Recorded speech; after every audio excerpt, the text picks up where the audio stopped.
The definition of a life well lived.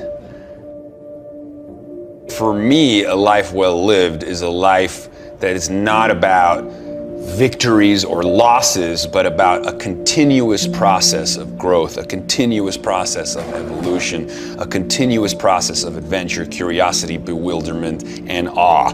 One in which you don't go quietly into that good night at the end of the race, but instead you rage and rage and rage against the dying of the light. Define life according to your measures of success, but it really is things, I believe, like expressing your power, doing work you find meaningful, regardless of what the world thinks, finding people around you who love you, enjoying nature, serving people, being a good human being. I finally realized there's something inside of us more than our limits. Today, all of us can have an impact. The difference between having an impact and not having an impact is a decision. It's not resources, it's not money, it's all there, it's a decision. So I want to talk a little bit about mindset today, about thinking, about how we think. Because ultimately it's the most critical thing. What distinguishes us as humans from every other animal, what distinguishes one human from another is how we think. And I want to encourage you to think in what I call a bold and abundant mindset. Because how you think matters, and it changes everything in your business, in your life, everything. We have control of our minute, our hour, our day, our week, our month, and our year.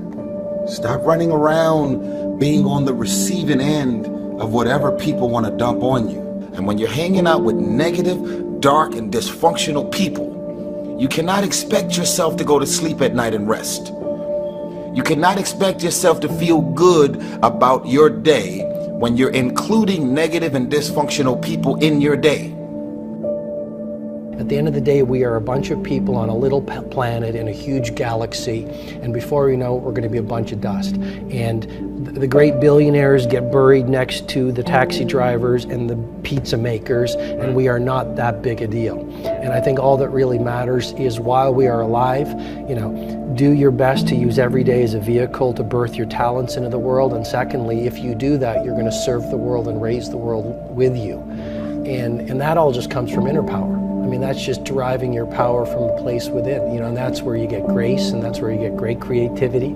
That's where you get boundless energy, because it's not about addicted to what the world thinks of you.